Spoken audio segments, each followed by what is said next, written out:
And yes, indeedy, folks. Welcome to Polymax Particles Thursday edition. We are in a great mood today because we got a great show we're about to roll out for you. Our very dear friend Kate Scott is going to join us in just a couple of minutes. First of all, a couple of formalities. Good afternoon, everybody on the chat line. I'd love to see the listeners in the chat line just already lining up before we open the mics. You can just look over and see them. They're already mixing it up. It's like roll call. It's great. It is like roll call, and it's also like in like a subsection of entertainment within the show itself. You know. Yes. Oh, speaking of shows, and shout out the Bay Area Sports Collective, our latest venture that we're launching with Tom Tolbert and Johnny Lund. I was watching John Lund this morning breaking down the whole Joey Bosa discussion, and we will address that as well. And we're gonna, but I want to talk to Kate Scott first. And before we even go there, Tony. And by the way, where are my manners, Tony? How are you today? You feeling all right? I'm good, dude. I'm great, man. Seriously, I'm tired. We went late last night. The night flight went late, but I'm feeling good. Well, you know, it's like Don fresh cup of Java. Fresh cup of Java, so I'm good. Dude, I'm jealous. I just drained my pot. I'm on a water thing now. But you caffeinate for both of us.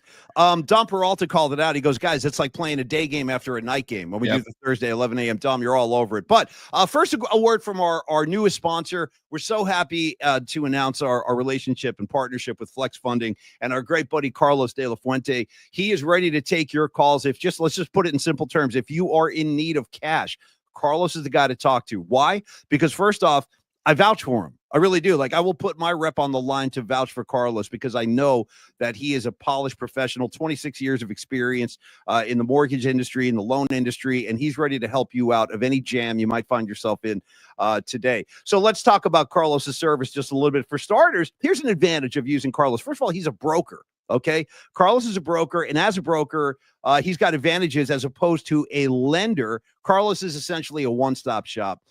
He can service a variety of loan programs. Just inquire within, and I'll tell you what, he does reverse mortgages for seniors that don't want a mortgage payment for life, which is totally understandable.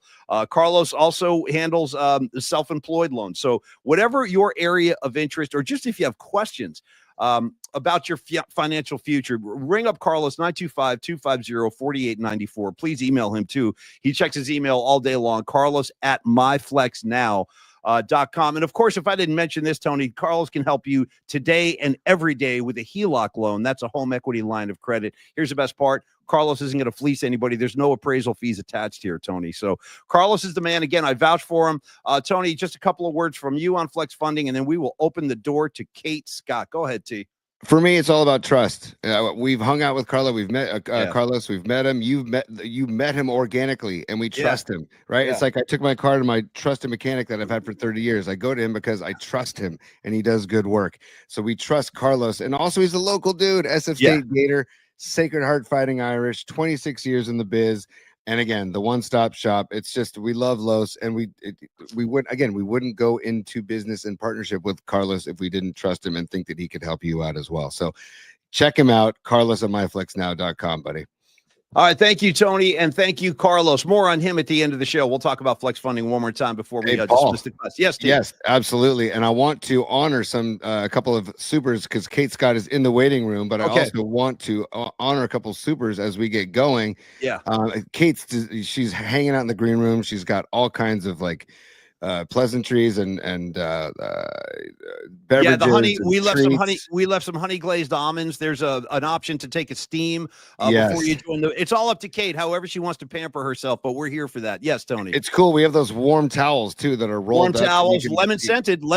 Now I put extra care into that. I wanted to make sure those towels had the lemon scent for that extra freshness. Kate's enjoying the scented towel right now. Tony, go ahead. And the assorted nuts and berries and stuff. Variety of dark chocolates. Yeah, there's all kinds of enjoyments. Yes. Patty from Napa, thank you for the super. We love Patty, and Patty she's starting the Blue Sky movement, and we're on Blue Sky. Check out Patty on Blue Sky. And by the way, Mikey says, "Yay, Kate! We are so proud of you." So we'll pass that on to Kate.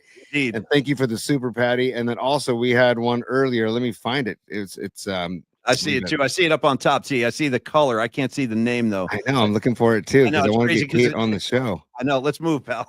Oh, there it is, right there. There it is.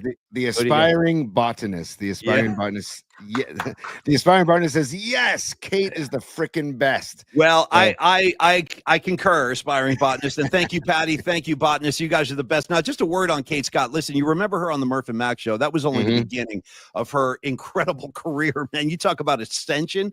Kate is still ascending, and she's one of the best in the business. She's groundbreaking, and she's very, very modest. So, Tony, if I can sing her praises for like 5 seconds before we open the door.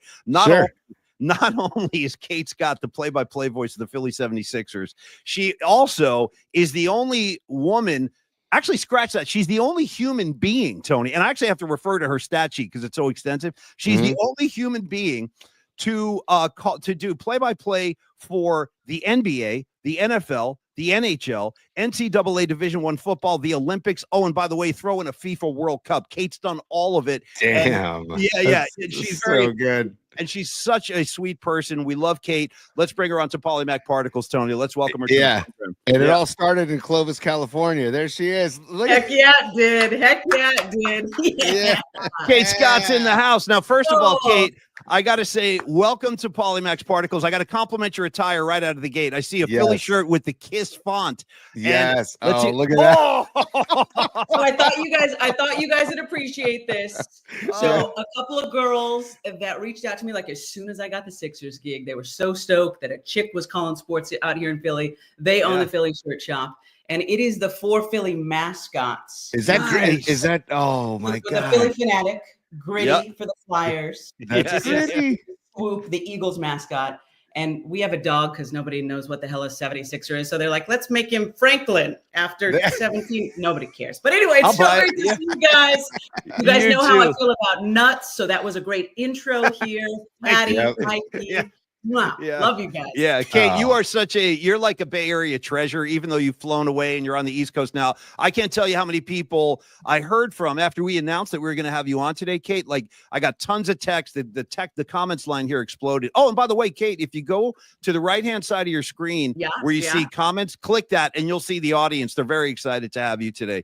So Kate, like, let's just dive into, like, there's so much to get into. Paulie, I'm sorry to interrupt. I hate to do this just because it's the rule of the show, Kate. When we have these things called supers, that's the viewers' supers. They make contributions to the show. Indeed. So we have Corinne right now. She's made a $10 contribution to the show.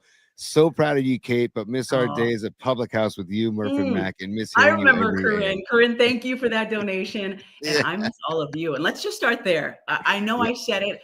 I got to come on one last time, and it was crazy, the synergy of coming on with you and Murph for the last time, Paulie. But I was so happy that in that moment, I got to thank you all. And Tony, you're a part of this too, because you guys all of you and all the viewers and commenters who are here, you guys were on the ground floor, right? Like you were my day ones, being like, okay, I don't know about a chick doing sports, but she seems to have some snark to her. She seems to know what she's talking about. Heck yeah. We're gonna give her a shot and see what happens.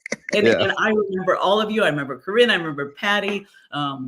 And a lot of those folks still follow me on the social medias, and I remember and recognize who those people are. So it is awesome to be back. And by the way, Paulie, you want to talk particles real quick? Look at Kate has the same football that we have in the background. I know. Hold on. And one more thing. It's out of frame because I'm short, but I also have a Murph and Mac section. I see so it. Murph and Mac bobblehead. They got my coffee. You remember those coffee mugs, Paulie? Got championship blood. You can't really see it over here. I got my coffee too. Levi's. Yes. I got my coffee. Yeah.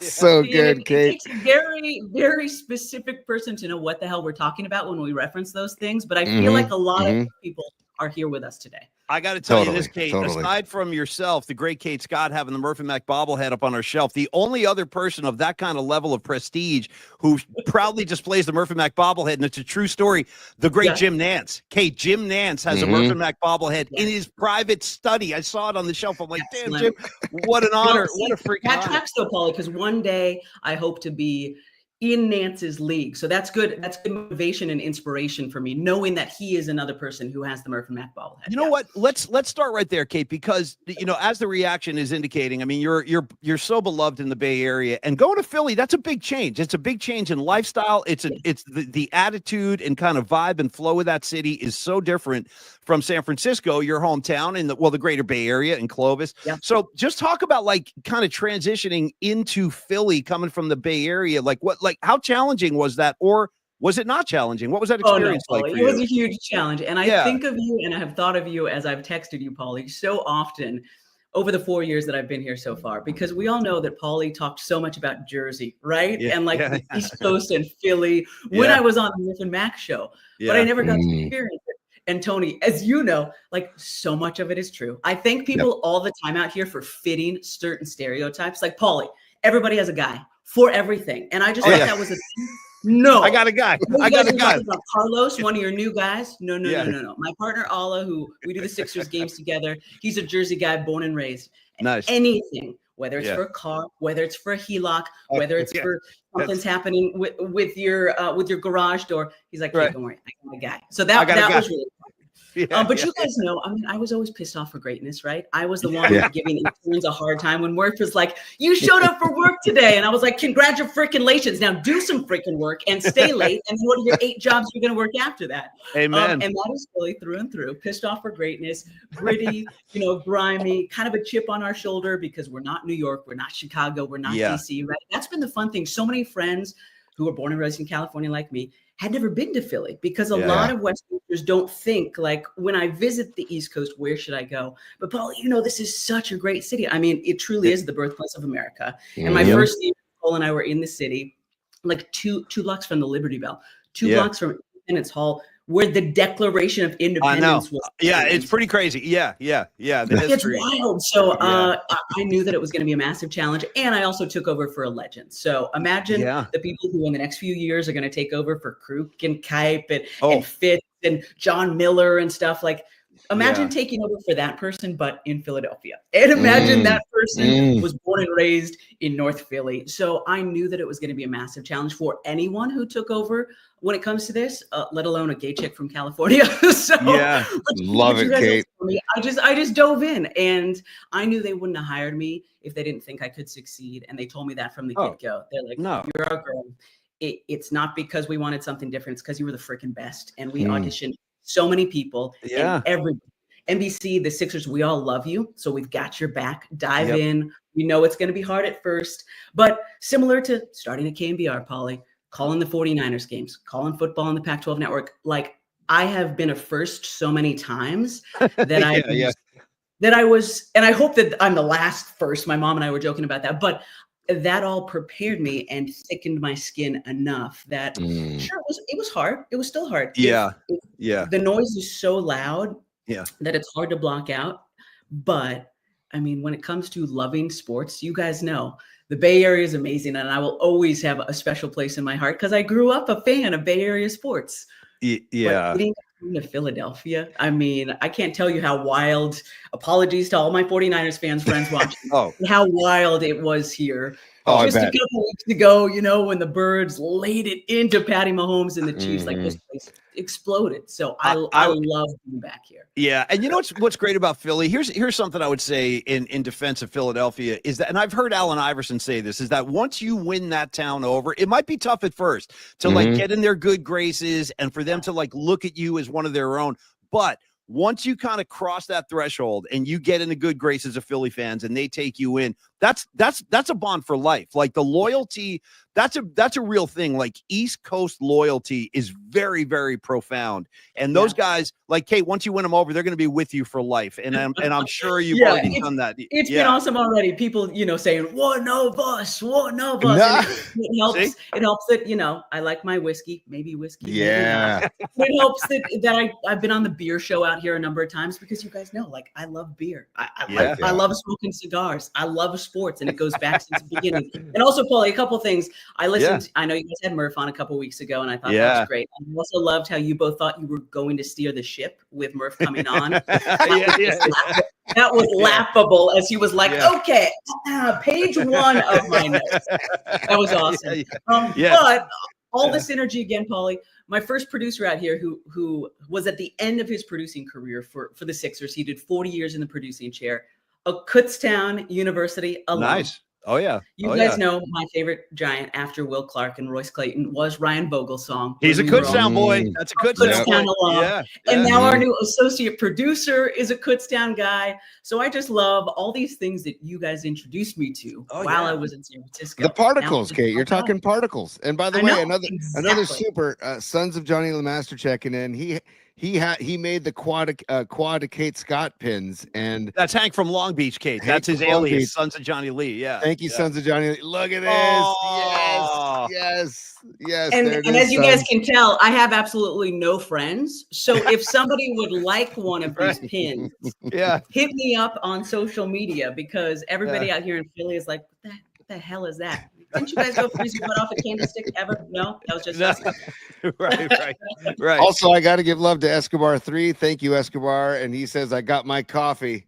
Now thank you, boys. No, cheers. Thank you guys so much. So, hey, Kate, also, I just want to tell Kate something real quick, Paulie. Sure. Kate, Paulie and I were both on the Eagles bandwagon, just so you know. Big time. We were because we did not want to see. Yeah, we did. It's hilarious. No, it is hilarious that you guys bring that up, because all of us out here were joking that for the first time ever, literally in any sport, because everybody hates Philly, but people hated Patrick Mahomes and the Chiefs that much more. That's me. That's me. We were everyone's favorite other team. So we took a lot of pride in that. I took a lot. I've tried to tell that to all my Niners fans friends. Like, I completely understand because of meeting in the NFC Championship game. I completely understand that you all have hated the Birds' guts. But if you weren't Niners fans, Paulie, the particles on this team with like Jason Kelsey and Jordan Mailata and the Christmas album and Jalen Hurts with all female crew of like marketing and his agent, and Jalen's buying like air conditioning units for the public schools in Philly. Nice. Wow.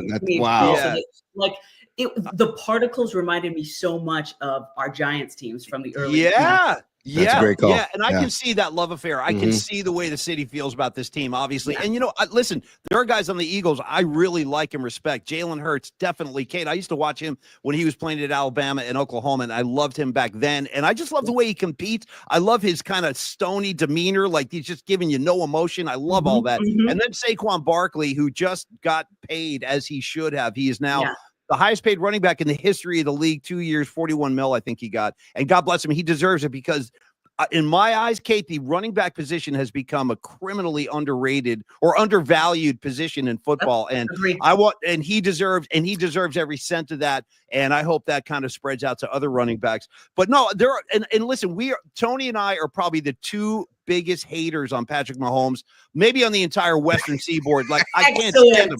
I can't stand him. Boys. Hug it out. And air hugs. I got air hugs. And then I got to say, I might be there as well, unless I'm calling a Chiefs game this preseason. Totally. Maybe I'll change my tune. We'll delete this portion of things. Oh, and speaking of, I forgot to mention in Kate's incredible resume, she also does pregame football for the Seattle Seahawks. She's a machine. But in any case, I enjoyed watching Philly knock Mahomes on his ass all day. It was so it was great. Satisfying. It was so rewarding. I think that might be the last time America was truly united, was during that Super Bowl. I think so. Yeah. And I love that Tony's still trying to get in, and it's like, Tony, caller, you're up. I want to know something. Help us, Kate, because what was the struggle for that Super Bowl? It was. Can you help us out with Sirianni? Do you have any? That's a tough one. That's a tough one now. Can you tell us he's a good guy? Can you tell us? He is actually a good guy. Okay. Obviously, he went a little too far. You've gone too far when your own fans hate you about 4 games in the regular season. Yeah, a little bit. Yeah. Sports radio out here, Paulie. Oh my gosh, sports radio out here is such a joy to listen to. Like, such a joy, Paulie. It is Broadway every day. Like, it is theater, it is art.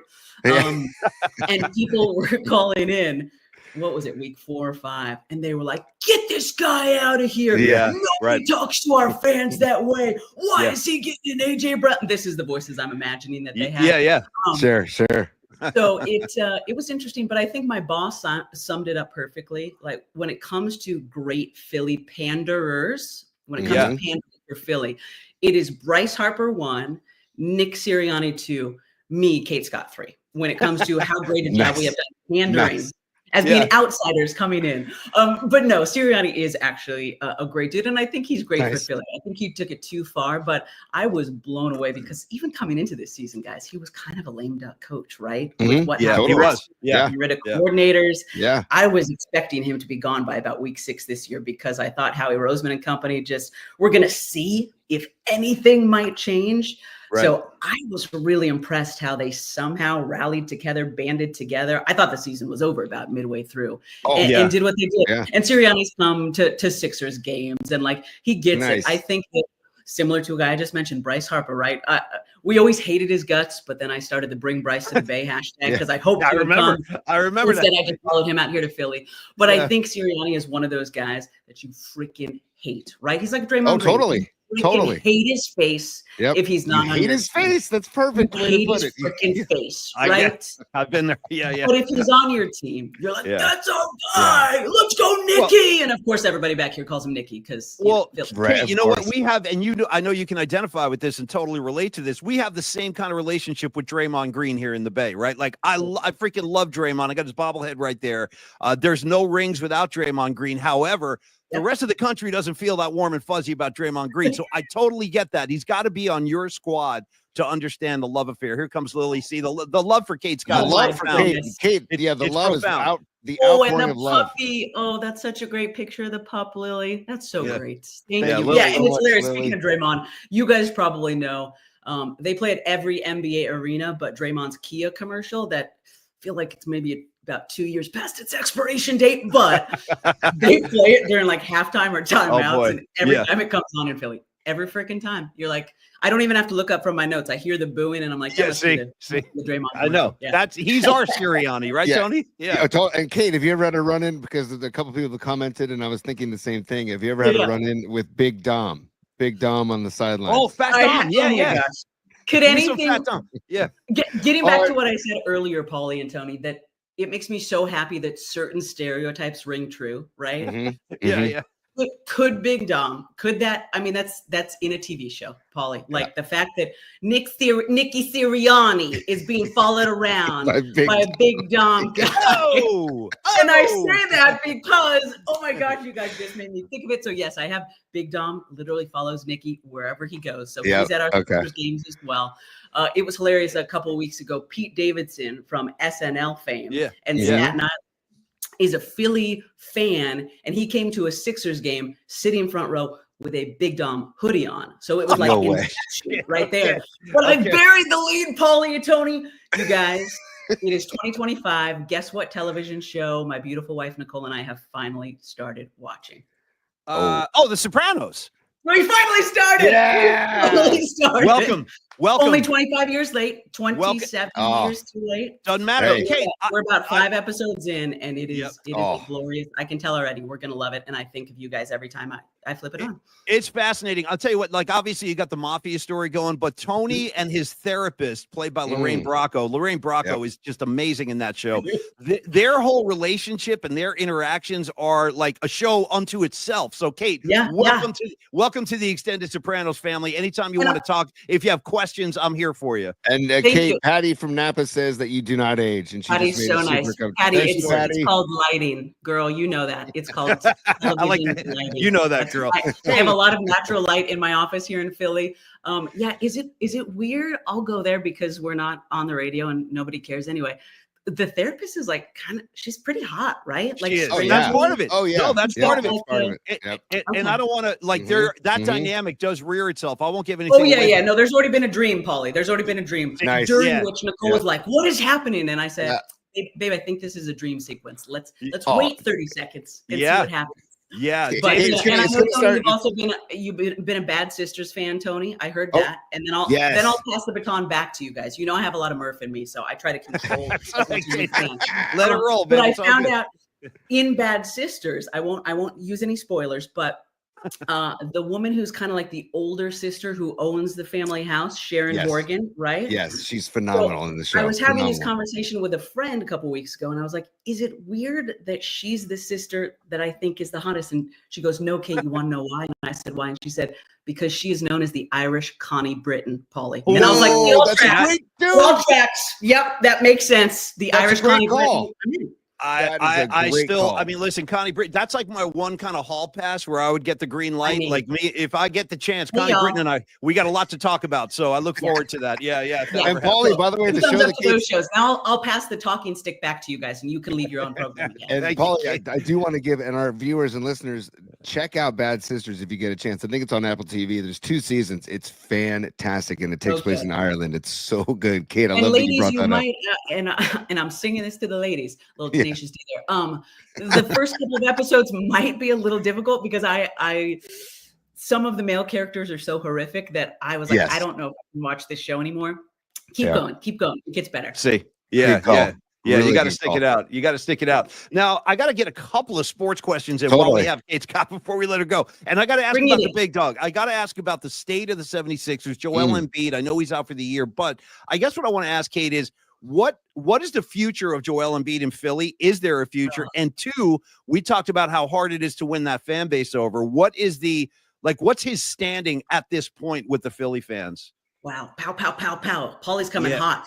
Hot and strong, fast and strong. Bang, bang, bang. Yeah. And Paulie's like, hey, blah, blah, blah. Well, it has not been a great season so far for my Philadelphia 76ers, Paulie. We are all very happy that the Birds, as we call them out here, won Lombardi number 2, because a lot of people were calling into the aforementioned radio station saying, yo, if we got to sacrifice the Sixers this season for another parade down Broad Street, like that's okay with me. It's okay. We can get him next season. Just bring it back to Broad Street. That's a pretty bad Philly accent. I apologize to all my Philly fans who are watching this. You're good. No, but it has been literally everything that could go wrong has gone wrong this season. Yeah. Because I think and the reason. So I'll again, my analyst, my partner, his first season on the mic was the process season back in 2015-16 when he won 10 games. Yeah. But I've asked him, how does this compare? And he said, this year is actually harder because that year we were but that year, Paulie, everyone knew what we were doing. No expectations. Basketball games. Yep. So if we won, it was like, awesome. This is amazing. This year, signed Paul George in the offseason. Tyrese Maxey's coming off his all-star season. Joel Embiid is, recently removed from his MVP award, winning a gold medal. The expectations were sky high. Like maybe this is finally the year we got the biggest guy in the off season. So because the expectations and the hopes were so high, as you guys know, the heartbreak has been so much more. So it's been really difficult, especially because there's been so much uncertainty. Obviously, Joe just announced a couple of days ago in the team that he's done for the season, which I completely think is the right call. I mean, we're 19 games under 500 right now. So it is. And playing the Celtics tonight in Boston. So that's a TNT game. That's why I'm here talking to you guys. Nice. Yeah. But it's been the uncertainty. It's been the not knowing that, Joe would go shoot around in the morning, and then 2 hours before the game, we find out he's not going to go. And then he's gone for a couple of weeks. The guys without him find their rhythm, and then Paul George goes down. So it's been incredibly difficult. And Paulie, I don't know what the future holds for Joe. I hope beyond hope, for selfish reasons, for Sixers fans, for Joe himself, that he comes back, because the fact that in my second season as an NBA announcer, I got to call an MVP season and see him play. I mean, I got to call his 70-point game, which is the most that any Sixer ever has scored. Allen Iverson's played here. That's incredible. Dr. J has played here. And he had, I want to say, like 34 points in his first 17 minutes. So he is a guy, when he is performing at his peak, I think he could easily have 60 and 20 every night. But we know guys who are 7 feet tall, almost 300 pounds, right? Like we can go through all of them. Bill Walton is one of the first to come to mind because of you, Paulie and Tony. Could Bill have done so much more if his body would have allowed him to do so? Yeah, no doubt. Yao Ming, so many other guys. Their ceilings were so high, but because of their body and the pounding you take on a basketball floor, which I don't know if people even realize that until you're sitting really close. I know we understand it in football, but these guys beat the out of each other every night. And the hardwood is not forgiving like grass. And so I don't know what the future holds, Paulie. It could be an incredible few years if everybody gets healthy this offseason, or it could be a really tough couple of years. But I will say one thing: this guy here, Tyrese Maxey, he is Stephen Curry 2.0. He's not going to be the greatest shooter ever, but he gets all of it. Yeah, like he understands his standing in the community. He's already giving back, and he's just 24 years old. He understands what he means to his teammates. He really took a step leadership-wise this year. And we've seen him on the biggest of stages, at Madison Square Garden with our season on the line last year, hitting a half-court shot to push a game to overtime. That is Steph-like. I still remember Steph's first 50-piece at Madison Square Garden. So it's a tough season, but I keep coming back to how freaking lucky am I? I'm getting to call Philadelphia 76ers. Oh, Kate, it's amazing. It's never my wildest dream sort of stuff. So we power on. Well, you deserve it all. And I'm going to tell you what, Tony, I got one more for Kate, and then you can get her, and then we'll let Kate get going. But I got one last one, Kate, because you mentioned this is really cool that I hadn't really put that together. But you called the Joel Embiid MVP season. That's pretty amazing. So keep that in mind when I bring this to you. So a couple nights ago, Shaquille O'Neal on the post-game show, it was after the Steph lit up Madison Square Garden again.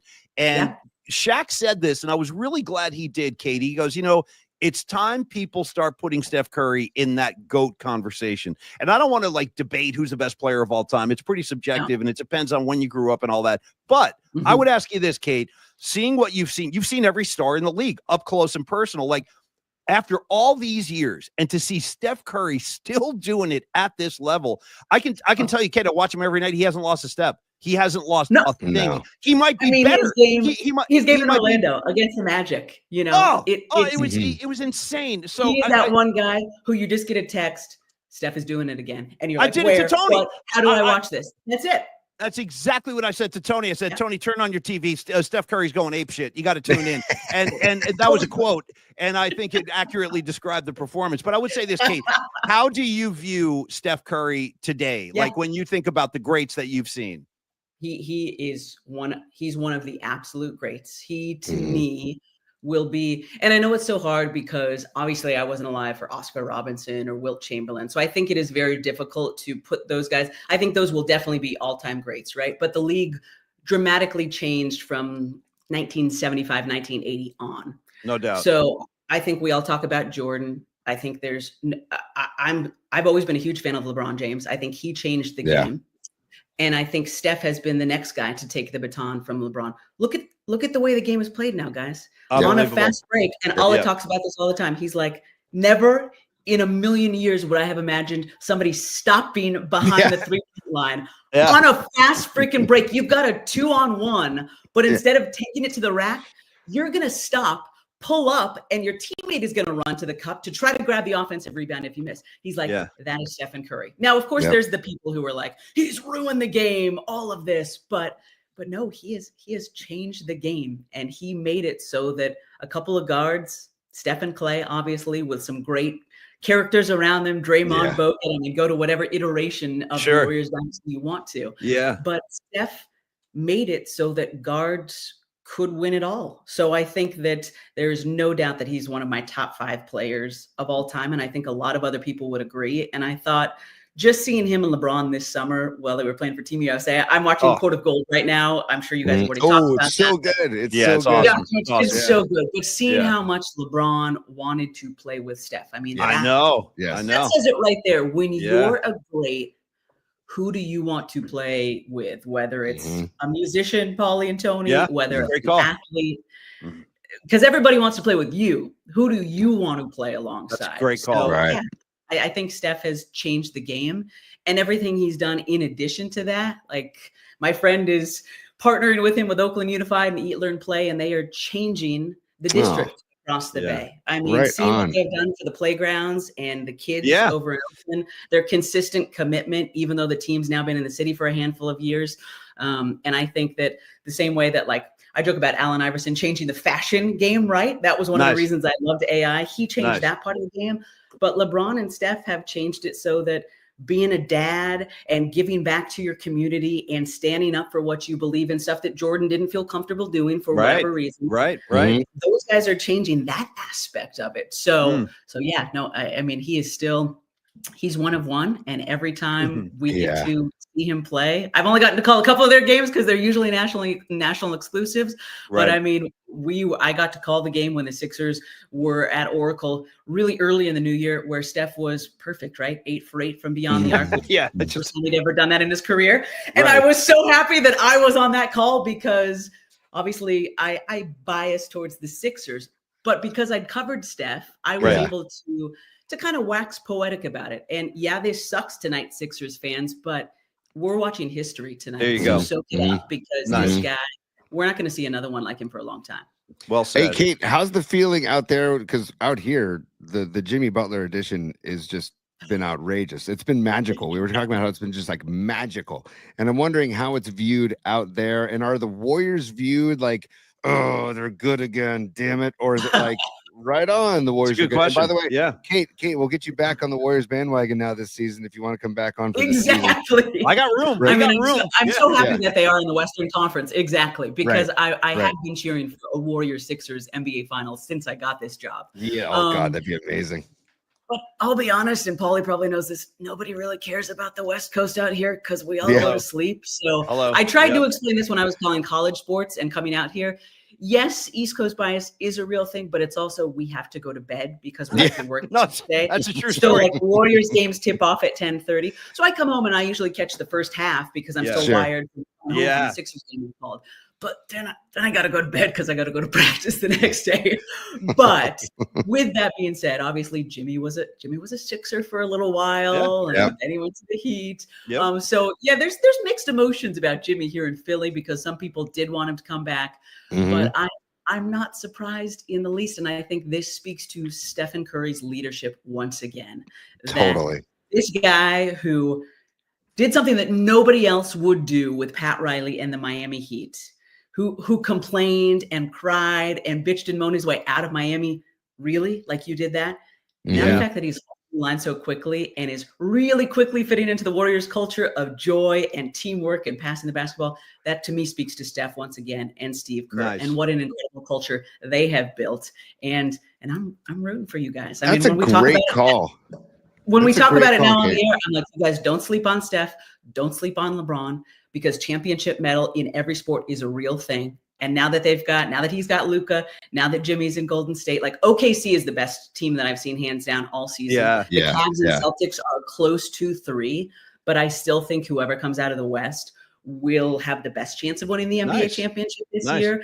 And now with the new legs of the Lakers and the Warriors, like, the league would love to see LeBron and Steph go one more time. I could see Cleveland, Boston out on the East Coast, and I could see, because OKC is incredible, but being there and living through those postseason experiences totally matter. So I'm really excited to see how Steph and company do in the postseason. And in the GOAT conversation, Kate, the vibe of Steph's vibe should catapult him into that conversation alone because of what you're talking about.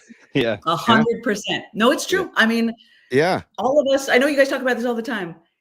They were giving away floor seats at the Warriors when I was in college at Cal in the early 2000s. Like they were giving away floor seats. All of this has changed. Yes, because of Lacob and Goober and the ownership and Bob Myers and everything. No, it has changed because Steph Mother Blanken Curry. That's why you wrote all the songs about him, you two. That's why when I'm in a yacht rock phase right now, guys, and every time I'm doing songs, I'm always like, Alex, come back. Wait a second. That's not how the song is. That's not how it is. It's a good track. I always hear Paulie's version first. Kate, are there any yacht rock bands out there, like cover bands out there that you've seen? There are some cover bands, and I'm tempted to go and see them, but I will still sing your guys' iterations of the song. Well, listen, Kate, I just want to, here's Corinne again. Corinne's dropping the lane again, Kate. Corinne dropping the dollars. Yeah, she's making it rain. Corinne's like, give me some more Kate Scott. I'll make it rain up in this piece. Thank you, Corinne. You are such a sweetheart. And I, on behalf of Corinne and all the listeners, Kate, thanks so much for the time today. It's so Great to see you. I love you dearly. Please give a very big hug and kiss to Nicole. I haven't seen her in some time, but I love both of you guys. Still hot as ever, guys. Still smarter and funnier and hotter than me. So you know, if you need some Nicole, just come to the IG page. I don't know what she's doing with me. I think it's the sports, the free tickets, Paulie. Kate, you ain't doing too bad yourself, dear. So thanks for the time. We'll definitely talk again down the road. Be well, Kate. I love you guys. I love everybody. Thank you so much for having me on. I'm going to go record some Madden today. We have a session now from 3 to 5 p.m. out here. And then hopefully I'll be back on with you guys again. So go Rock Dubs, go Sixers. Love you guys. Oh, thank you, Kate. Love you too. Miss you. Take care. God, I love that woman, Kate Scott. Round of applause, Tony, if you would. A round of applause. Everybody in the comments line. Rising Wolf, thank you for the super sticker, dude. You rock, man. No, the generosity, the generosity. Even Rags jumping in. Bye, Kate. Thanks for coming. Hey, no, it's a treat talking to Kate Scott now. And I got to tell you guys now that Kate's gone, like, you got to understand how talented she is. Like, she's a pioneer, man. She's a freaking pioneer in the industry. And she's going to go down in the history books. I'm telling you right now, she is. She's also very Curry-esque though, Paulie, in her selflessness, dude. She's really all about everybody else around her. Like, you heard it in the interview right there, man. And I feel that's one of the reasons why she's had so much success is because, I mean, I would love to get her partner on Alla and see what it's like to work with Kate, because we know what it's like to work with Kate from the ground floor, but he's now her partner in the broadcast, and I'm sure he loves working with Kate because of, I mean, and by the way, I want to ask her about it. Maybe next time. Her setup, I've seen pictures of it, of her setup on the broadcast desk of like all of her notes and stuff. You want to talk about somebody who is just does their homework.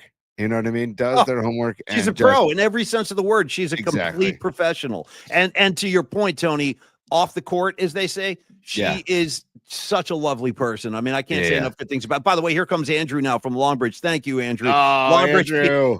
Yeah, dude. We all love Kate Scott. KT Scott for life, man. I always think about Gary Radnich. Here she is, the great KT Scott. You know, the way I mean, throw it, Kate and Gary had a thing. Like, they definitely had an on-air thing, and it was, and she would bark back at him too, though. It was 100%, great. 100% bark back at him, and I think that's what gave her like even more confidence. It was like, okay, I'm going to speak my mind, and then Gary let her, which was the best part too. See, credit to Gary Radnich.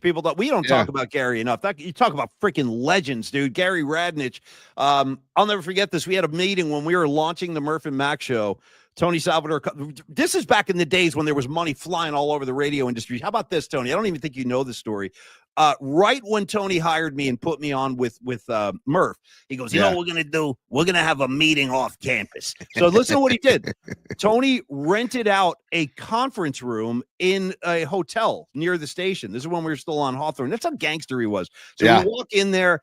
He's got, dude, there was a buffet. Okay. There was fruit. There was hors d'oeuvres. There was all kinds of stuff on the table. Tony was a gangster. Sounds like our green room, Paulie, that Kate was waiting in.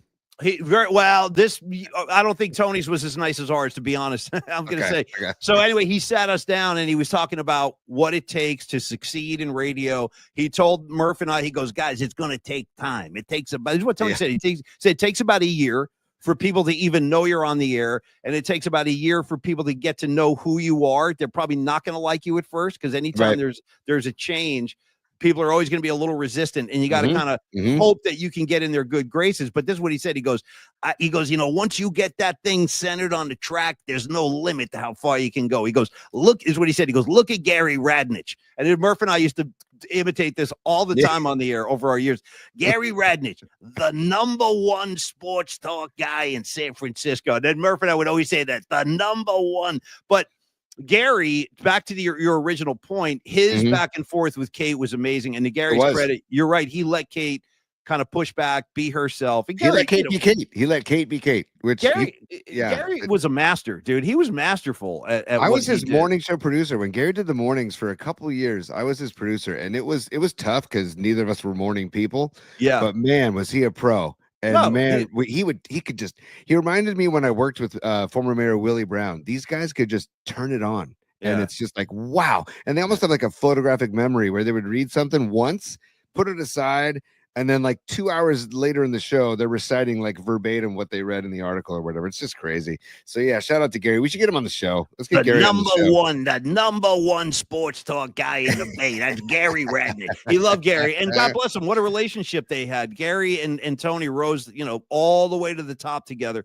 So anyway, thank you again, Kate Scott. She is freaking lovely and she's amazing. And by the way, did she wear you down with Sirianni? Any change in feeling there? I'm just checking. What I loved, the thing I love she said the most is that she goes, people, you just hate his face. I get it. You just hate his face. Yeah, there's something to that. Yeah. So she gets that.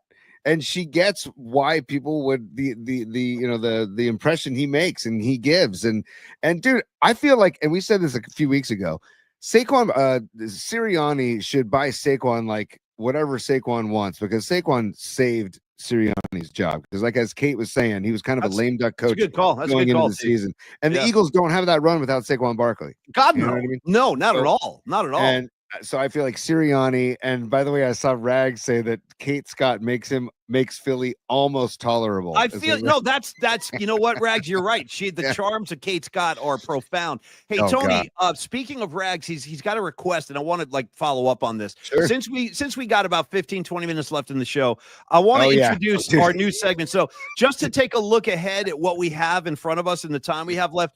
And normally we'll do this at the beginning of the show, but I made a concession today because I wanted to get Kate on right away.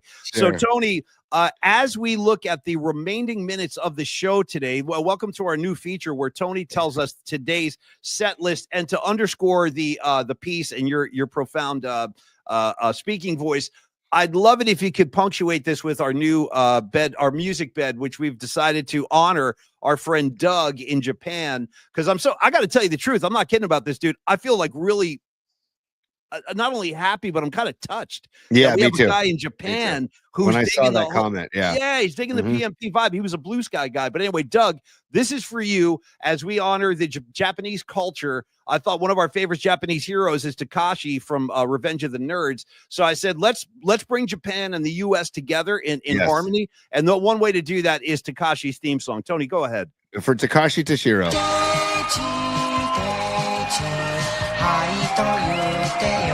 There's some curse words. Come on,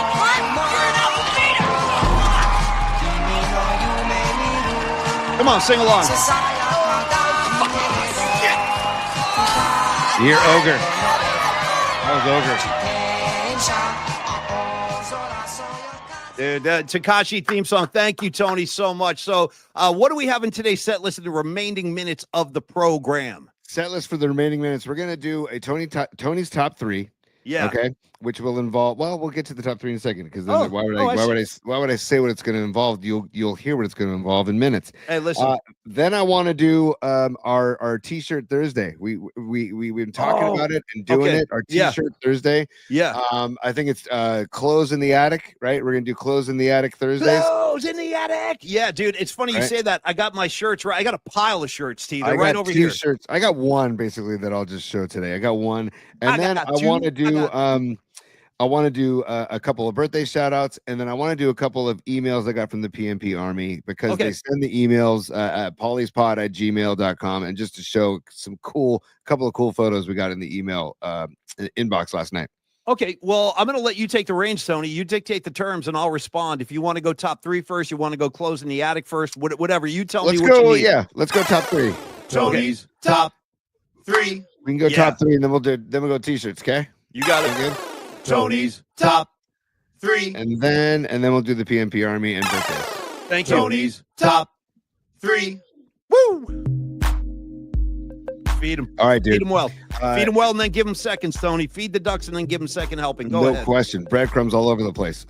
So like they do. By the way, like they do on Lake Street at Mountain Lake Park. Shout out Mountain Lake Park. You want to see ducks?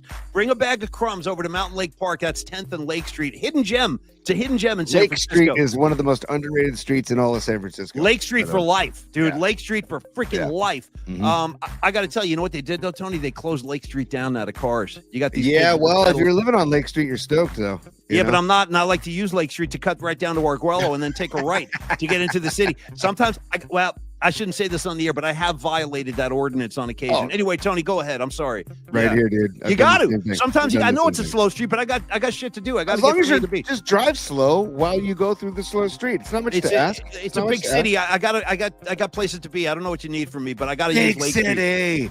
A big city. Nice. You okay, babe, man? Yeah. Talk about a vocal, man. Talk about a lead vocal. What do you want to talk, Klaus Meine? Klaus Meine's lead vocals do not get enough love in the greater pantheon of 80s, 70s. What do you 80s want to talk? rock. You want to talk about the twin guitar attack of Rudy Schenker and Matthias Jabs? Dude, I'll do it if I have to. I'll do it if I have to. Schenker on drums. Herman Rarebell, dude. Herman Rarebell. Herman. Give me another rock star named Herman. I'll wait. There are none, bro. There are none. He's the only Herman in the rock star pantheon, and I got his back on that. You go ahead, Herman. Herman, dude. I think Schenker still tours, if I'm not mistaken. Or doesn't he have a brother? Does he have a brother? Does he have a Schenker brother that also tours? Maybe I'll just that's Michael Schenker. Michael Schenker, yeah, the Schenker brothers. There's two of them. Absolutely. Exactly. Yeah, Michael still tours, I think. Yeah. There were two. Regs, there were two. Yes. Go ahead. Deviation. Yeah. Number one, because Matt Mayoko is saying that he's more surprised. He'd be more surprised if the Niners do not sign Joey Bosa. This Bosa stuff's heating up, and that it could happen as early as in the next couple of days. So, and the Bosas haven't played together since high school, and I feel like there's a contradiction here too, because John Lynch has been saying we got to get younger. We got to get younger. Sounds like our old boss at our old employer, Paulie. By the way, yeah. But he keeps saying that, but then they're entertaining Bosa, so it's like. I'm confused about it, and I want to know how you feel about we talked about it. We hit on this last night, but I want to dive deeper. I feel like it's going to become a reality, and I want to know how you feel about Joey Bosa joining Nick Bosa on the D line. First of all, I love that you're confident enough and you're secure enough in your personage that you can say, hey, I'm confused about this. I'm rather confused. I am. No, I'm confused too. And when you say confused, I got to shout out Jimi Hendrix. Is this love or confusion? Another great Jimi Hendrix track for all of y'all to enjoy. Speaking of Hendrix too, I walked right by the Hendrix Red House on Haight Street yesterday, and just a beautiful Hendrix mural on the side of the Red House in mid Haight Street, just beautiful. And also shout out the Pork Store Cafe and All You Need Cafe. Haight Street, again, another street that people like kind of, I don't know, obviously it has its lore, but then I think people avoided it because of I never avoided it. I dive head first in the Haight Street. I'm a head street junkie, dude. I love Haight Street. I was like knocking on Amoeba Records at like 10:53 saying, I know you open at 11, but ain't chance. Open the goddamn doors. I need to buy some Rat albums. You know what I mean? Yeah. I got a pocket full of money and I need to give it to Stephen Piercy. Okay. Back to Joey Bosa. I will say this about Bosa. I hear you, dude. There's concerns about his age. There's concerns about his durability. And I think the Chargers are saving $25 million from their salary cap by cutting him loose. That's the thing. The price has got to be right, dude. It's the price tag. I mean, not only did the Niners talk about getting younger, they're also seeing how they can like manage a salary cap and take care of all their big guys, Tony, including Brock Purdy, who's still negotiating his deal. So I feel like you got to take care of Purdy first. Don't start juggling too much stuff at once. Like, can we secure our quarterback? That's what I'd like to start with. Right. And the number that I heard, the initial number, I don't know if this is accurate, but I did read this, that $45 million per year was on the table for Brock. So now, so they're going to go back and forth, let them settle a number. I think it'll be probably close to 50. Whether or not he deserves that's a whole other conversation. That's just the going rate for a good quarterback in the NFL. There's nothing you can do about that. So did you see this bonkers story out of Tennessee? They're floating around because Tennessee has the number 1 pick in the draft. Yeah. And they're saying, we want to trade Brock Purdy for that number 1 pick. Listen, let me tell you a couple things. Could you imagine? That's complete horse ass. He ain't going anywhere. Brock's not going to Tennessee. He better not be going anywhere. No. The only Tennessee I want to celebrate on the show is Tennessee Jet by the Grateful Dead. Dude, I want to continue to sing I Want a Brock. And I want to do a second Brock song for Rock of Ages, Brock of Ages. Okay. Not bad. Brock and roll Rock all night. Rock of Ages. There's so many, Tony. We could go Brock all night and party every day. There's a million of them. Well, shout out to Night Ranger and our local pals, Night Ranger, and you can still Brock in America. 100%. 100%. By the way, don't sleep on Brad Gillis on guitar. Yes. The guy's a beast. Oh, that's another guy I want to get on the show, dude. Is Brad Gillis. Get him. For Christ's sakes, get him. For Christ's sakes, will you cover yourself? Stand by. Sanchi, thank you for the contribution to the show. Thank you for the super. Can we just get a run stopper like Dana, Cowboy, or Michael Carter, dude? Listen to Michael Carter mention. Bro, wow. you got me good with the, would you, for Christ's sake, would you cover yourself? Dude, shout out Chet and Weird Science. And then when he takes the eggs, and I'll never understand why he does this, he takes the frying pan with eggs and he throws them on the ceiling. Right, make yourself one, dickwad. But you notice that the egg lands in the pan. He holds the pan for the egg to fall back into the pan. Chet's masterful, the way he's handling the frying pan, insulting his brother. Now make yourself one, dickwad. Dude. Amazing. Bill Paxton does not. Bill Paxton, man, for life. Rest in peace. Rest in peace. Rest in peace. I hate saying it. My favorite Bill Paxton moment in cinema history is when he's the pile of garbage on the floor in Weird Science, and then the guys walk in and he waves the flipper. Hey guys. Hey dude. Hi dudes. Hi dudes. And you hear like the liquids come in. Wyatt, I'm sorry for being such a shit to you all these years. Yeah. And then his tongue gets out and gets the fly. Remember he goes, anyways. Sorry. Chet's got to eat, dude. Chet's got to eat like anybody. The fly comes, that's his lunch right there. All right. So Paulie, back. Would you want yes or no? Paulie, it's a simple question. Yes or no? Do you want Joey Bosa? Only if the price is right. Yes, if it's a good deal. Because I'm going to be honest, even if they sign him, I don't expect to see him for the full season. I think he'll be in and out of the lineup. Yeah, and that's the last 3 seasons he's been hurt all 3 seasons, and he had like 2.5 sacks, 3.5 sacks, and 5.5 sacks. So he's had like 14 total sacks in 3 seasons. It's like Where are you? How about you? Same question to you, T. I don't want it personally. Fine. I don't want it. I think it's like overflowing in the cute factor also. Like I just, I don't, could you imagine all the PR and all the, one Bosa is enough for me. And Leonard Floyd, I think is a few years older than Bosa, but I still like Leonard Floyd. Hey, listen real quick. Sorry to interrupt you, Tony, but you said one Bosa is enough for me. I got to shout out one of my favorite Police songs on the Ghost in the Machine album. It's a stone reggae track. It's called One World is Enough for All of Us. Oh, man. That might be, for my money, that's some of the best Stuart Copeland drumming you're ever going to hear on any album is that song. One World is Enough for All of Us, and one Bosa is enough for Creative Tony. All right, let's wrap up the top three. You should hear Pato Banton's version of One World is Enough. It's really good, by the way. I'd like to hear it, and I want to also finish your top 3, and then we're going to wrap today. I want to dismiss the class. They got to go to lunch. We got other commitments as well. So, Tony, number 2 on your top 3, if you please. And thank you, PMP Army, for sticking with us for 2 freaking hours last night in the night flight. Thank you. That was amazing. We had a good time. Yeah. But dude, by the way, Rising Wolf, niceness. He just did a Pato Banton shout out for niceness. That's a Pato Banton song. Number 2, Dubs Nets in Brooklyn today. Nets are, I think the Nets are 21-40. The Nets aren't very good. Right. So, and Curry's banged up. This part of the season, actually everybody's banged up, especially Curry. And again, this goes back to the freaking refs not giving the protection that they give to LeBron. They don't give to Curry for some odd reason. I don't know why, but for some odd reason, that still is a thing. So do you rest Curry tonight and just say, Jimmy Butler, it's your game. Draymond, it's your game. Quentin Post, it's your game. Moses Moody, your game. Pajemski, your game. You know what? I wouldn't have a problem with it.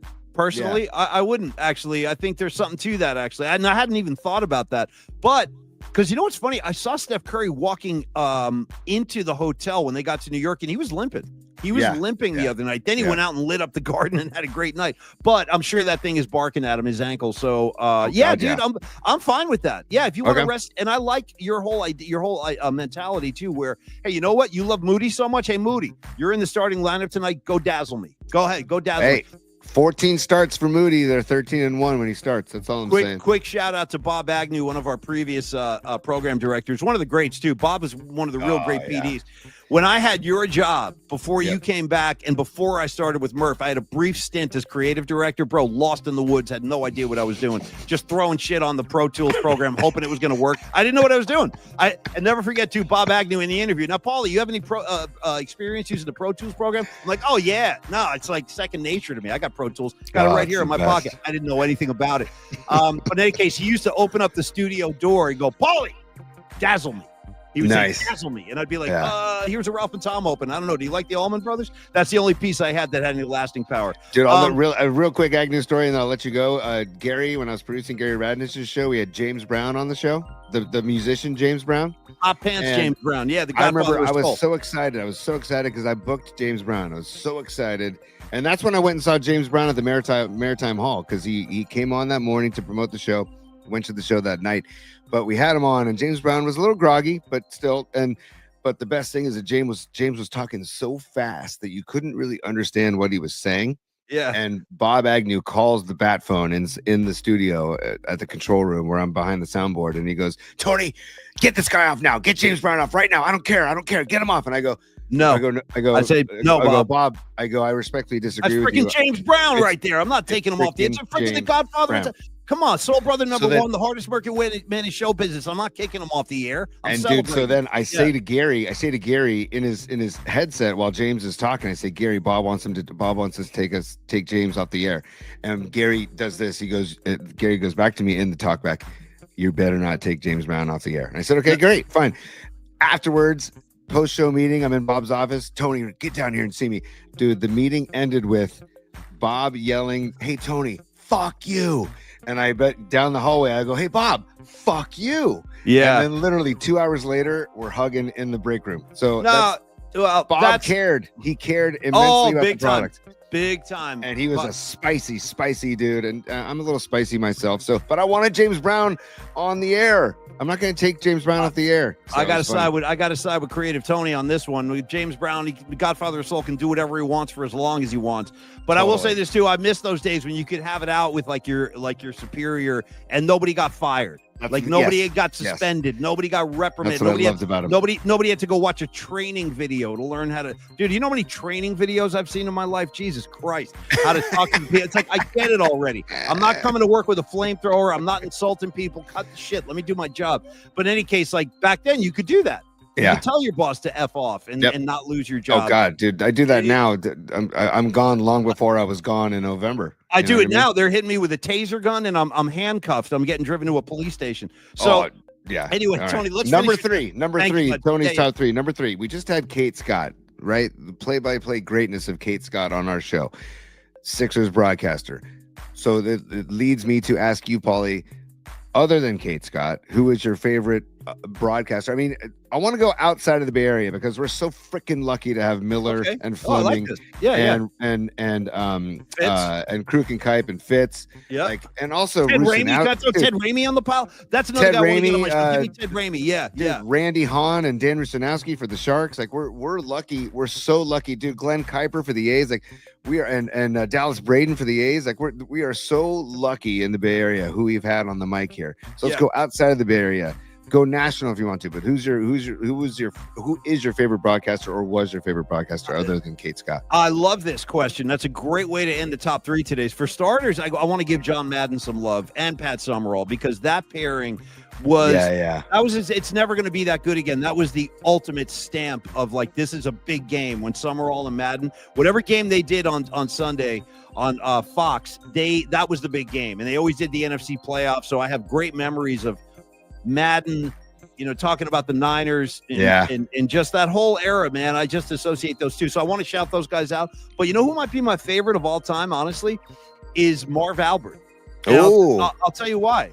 Wow. It's not Tony, not just the fact that he called so many big basketball games in the 90s. Like, he did all those Jordan games when Jordan was winning titles. Marv did the call. But being a Jersey kid when I was in high school, Marv Albert, Tony, listen to this. If you want work ethic, listen to this. Marv Albert, not only he did his national games on the weekend, but he called all the Knicks games on the radio. And he was also the play-by-play voice of the New York Rangers.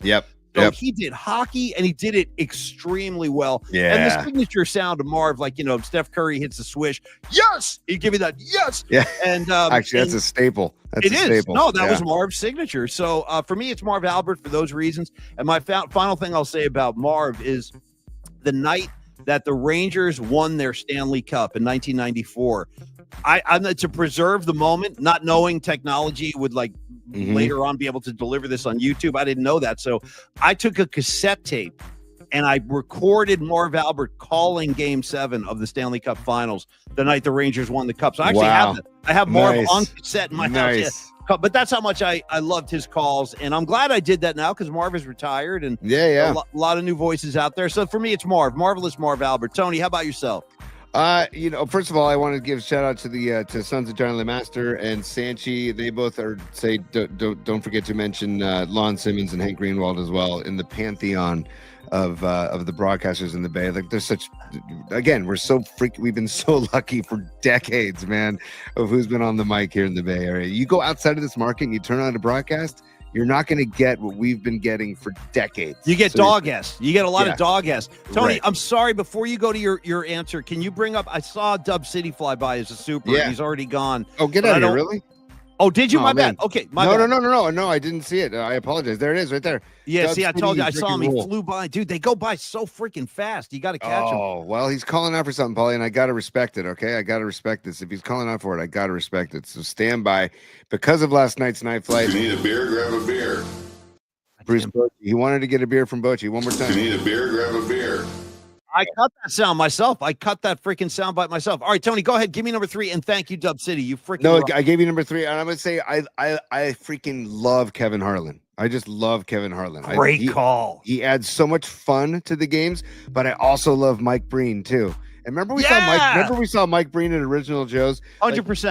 100%. Maybe like him even more. It made me like Mike Breen even more. I'm like, he eats at OJ's. That's awesome. Yeah, in North Beach. Couldn't have been nicer guy. And we love Original Joe's. And Mike Breen, every time he comes to town, he goes to Original Joe's in North Beach and has dinner. And but like you were talking about Marv Albert's stable call. Yeah. Mike Breen's bang. Oh, I love it. Especially bang! Bang! Like, dude, like that Curry bang that he did, it was against OKC, I think it was. Bang! Yeah, it's killer. It's just I get the chills, talking like so. I don't know. Mike, it's like a toss up between Mike Breen and Kevin Harlan for me. And Harlan, again, like Kate Scott, can do anything, anytime. And then also we got to give love to Ted Robinson. We talked about Ted the other night, or was it last night or the night before, whatever. Ted Robinson was fantastic on the microphone. Ted. And also shout out Ted Robinson doing like tennis too. I think he still does tennis, and he's very good at that as well. So we miss Ted Robinson. We got to get him on the show. Actually. We do. I haven't talked to Ted in a while, but I really do love him. And I got to tell you, Tony, it's time that we wrap things up today. So let's say another word about Carlos and flex funding before we dismiss the class today. So again, if you're new to the show, I'm very happy to announce our newest sponsor. It's Carlos de la Fuente with Flex Funding. He offers a variety of services, all regarding handling your money and letting your money work for you in the best and most profitable way. You see his name right there on the screen. Great guy. I vouch for Carlos. I go back with him some years. Stand-up dude. San Francisco guy. San Francisco native. He's got 26 years in the financial biz. Creative Tony, and that's what you want. I'm sorry, with all due respect, I don't want a kid who just graduated college handling my money. I want a polished professional who's seen it all, done it all, and that's Carlos. And if you just like, I'll simplify this as much as you can, because I got to be honest, a lot of the financial world it can be very confusing to a guy like me. I've got limited brain power, and the brain cells I have left are already compromised. You know what I mean? From too many dead shows. So like, I got to go to a professional like Carlos and be like, Carlos, here's the situation. I could use a loan. Can you help me? The answer to that question is yes. He specializes in HELOC loans, by the way, home equity line of credit. If you're in the market and you're shopping around, definitely talk to Carlos when it comes to HELOC loans. Carlos, essentially, think of it this way. He's like a one-stop shop, and he's got several loan programs that he offers, and you can talk to him about any of them. Carlos does reverse mortgages for seniors as well that don't want mortgage payments attached to them. They're saddled with that for life. He does offer that. And again, Carlos, one of the advantages, he's a broker, okay? He's a broker as opposed to a lender. So again, he can take care of all those financial needs. Simply give him a call and talk to him. He'll explain everything to you in layman's terms, as he did to us when he was telling us about his business. But again, Tony talked about that trust element, and I'll let you actually speak to that, Carlos, the person. But just check in with Carlos. You can email him as well and let him go to work for you today and put you in a better financial place, T. Yeah, man, it's all about trust. I talk to my kids that I coach about trust. You got to trust each other, and the most solid foundation of a relationship is trust. And how you guys met organically, and how we've interacted with him ever since. And He's an awesome guy. We're gonna get Carlos on the show, by the way, so you guys can get a taste of Carlos, the person, because we trust him, and we wouldn't go into a partnership with Carlos if we didn't trust him. And also, my thing too is he is born and raised in the Bay Area. Knows the Bay Area, knows the market. Dude, he's a Sacred Heart Fighting Irish. He's 26 years in the biz, San Francisco State Gator. It's kind of like, I'm not going to take my, if I own a Volkswagen, I'm not going to take my Volkswagen to an American, a mechanic that specializes in American cars. I'm going to take it to a mechanic who specializes in German cars. Same with Carlos. He knows the Bay Area market. So you go to Carlos because he's from here, born and raised here. So it's the proof is in the pudding, man. Carlos at myflexnow.com, Paulie.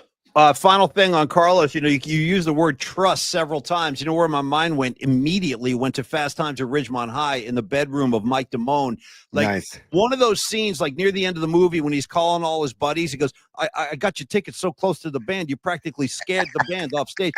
The camera kind of sweeps around his room. You see that picture of Pete Townsend with the bloody hand. Yeah, that's right. I want to remind you, he's got an Elvis Costello poster on the wall that simply says trust. Yeah. So what I'm thinking, that's a great call, dude. Yeah. I've studied. I mean, again, when this show falls apart, I'll be lecturing on the college circuit, talking about Fast Times at Ridgemont High and how it relates to the postmodern world. I got a whole thesis ready to go on that. Until it happens, I got to tell you that I'm thinking about maybe superimposing Carlos's face on the Elvis Costello poster. So now when you see the phone, you'll see trust, but you got Carlos instead of Elvis Costello. For me, that works. That's the kind of message. Yeah, it's kind of thing I want to present. Yes, yeah. Carlos way more handsome than Elvis Costello too. So that's a true story. That's a true story. Win-win right there too, dude. So yes, I'm down. I've become like I'm learning the digital arts of the for visuals, and so I might tinker around with that and send it to Carlos and see what he thinks, dude. Please do. We'll put it right here on the screen if he likes it. Yeah, trust with Carlos. Yes. Can I forward promote for tomorrow, Paulie, before we dismiss the class? Yes, you can. Because we did not get to our t-shirts. We are getting to the t-shirts this week. Okay, so we're working on it. Literally, yep. We will do t-shirts tomorrow because I've got a doozy for tomorrow. We didn't get to it today. We got a doozy. We're going to get to close. What is it?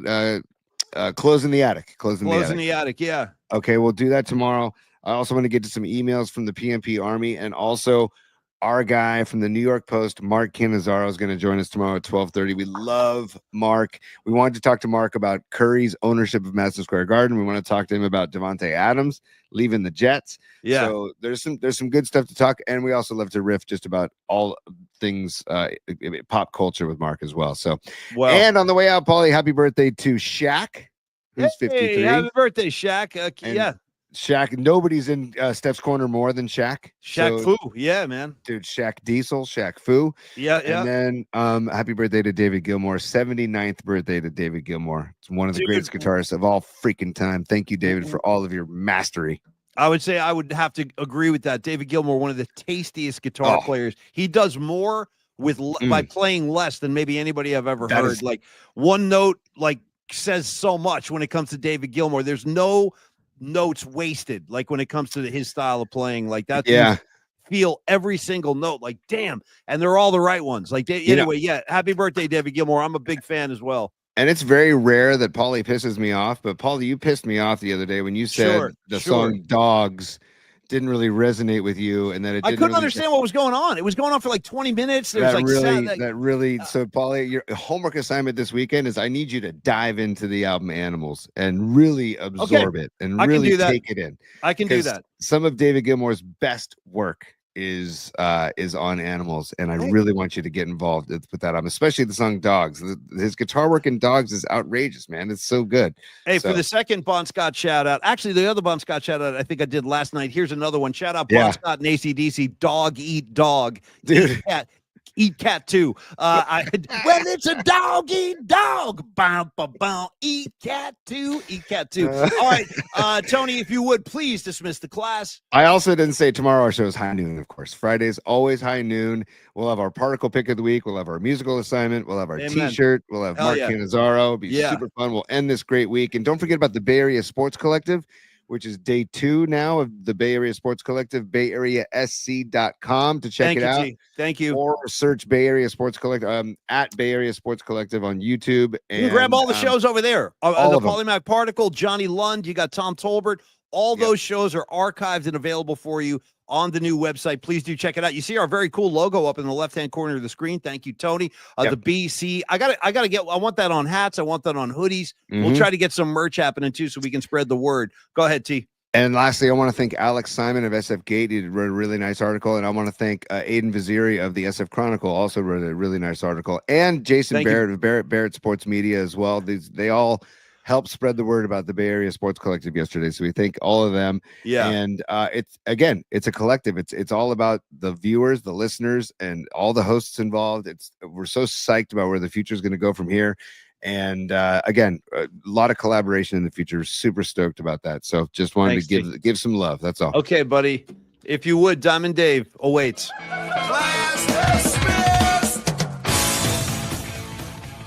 Hell yeah, T. And if you would, on the way out the day, there it is, dude.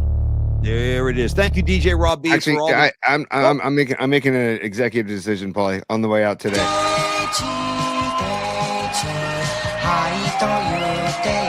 Let it go. Let it rock. Come on, Clint. You're an alpha beta. Let it go. Let it go. It's the best. They're done in Japan. Here's the thing. You just inspired me. Here's what we're going to do. Musical assignment. I'm going to create it right now live on the air a day ahead of time, 24 hours in advance. Artists, songs, or bands somehow connected to Japan. Boom. Beautiful. I'll see you tomorrow on Polymax Particles, because I can't wait to see what kind of Japanese reference Tony comes up with. My only problem is choosing just one. I could go so many directions musically with Japan, with a thread to Japan. It could just be like a live album in Japan. It could be a Japanese band. Shout out Loudness. I've seen them. I saw them open for Motley Crue. All Japanese heavy metal. Yes, Thunder in the East. Thunder in the East. I know Thunder in the East. I do know Thunder in the effing East. Yep. I was right there pumping my fist at the Garden once again. All right, Tony, I will see you tomorrow on Polymax Particles. High noon, y'all. You guys know what to do. Bring your party favors and enjoy. We get that happy hour started early on Friday. And that's it. We'll see you tomorrow. We'll talk Japan. We'll talk about sports. We'll talk a little pop culture. We'll see what Tony's got in terms of out of the closet. Yep. A lot going on. Peace, y'all. Enjoy your Thursday. Thanks, everybody. Thanks for all the contributions, too. We love you all. Thanks for PMP Army. Peace.